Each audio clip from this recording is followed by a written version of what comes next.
22e ringrijderij op Tikma. Dit jaar wederom weer een mooie opkomst van aanspanningen, 21 in totaal. Een groot aantal oude bekenden die meedoen, maar dit jaar ook een aantal nieuwe gezichten die we hier op Tibben mogen begroeten en welkom heten. De rijders zijn nu aan het opstellen voor de eerste ronde. Ja.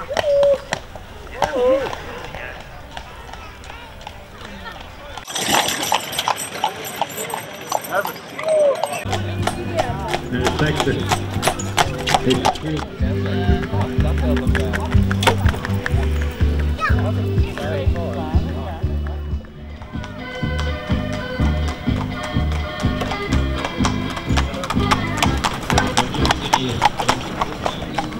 Er is een wisselprijs. Nou, één keer in die keer die dan winnen en dan moeten ze maar worden hier weer inleveren. Net één keer met lege handen.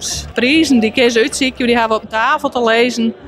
En nou, dat is een sweep of een halster of een touw of elastiekjes of wat dan ook. Maar wat ze denken van nou, dat ben wij nodig, dat nemen we mee. Nee, waarom heb je hem net kiezen voor een eerste, tweede en derde prijs enzovoort in? Doordat zij nou, een heel breed spel wil krijgen. En ze krijgen al een grientebakje nog mee. De vriendenclub heeft die mij met ons staan.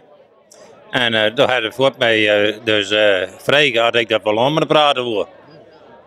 Nou, en dat is nog de 23e keer. We zijn voor alles in hier op dit. Daar heb ik een eigen bal bij, dat is nummer 25. Die baan dat kan ik zelf maken. Een drijwilderke.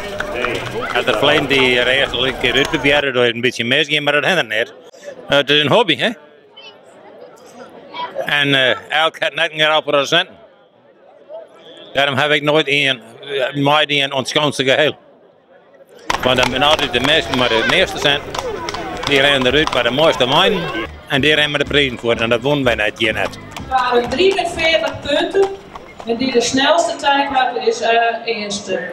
En dat is de heer Steringa uit Damwoude. Gefeliciteerd met de eerste prijs. Die ook krijgt de wisselprijs. Zet er de naam in.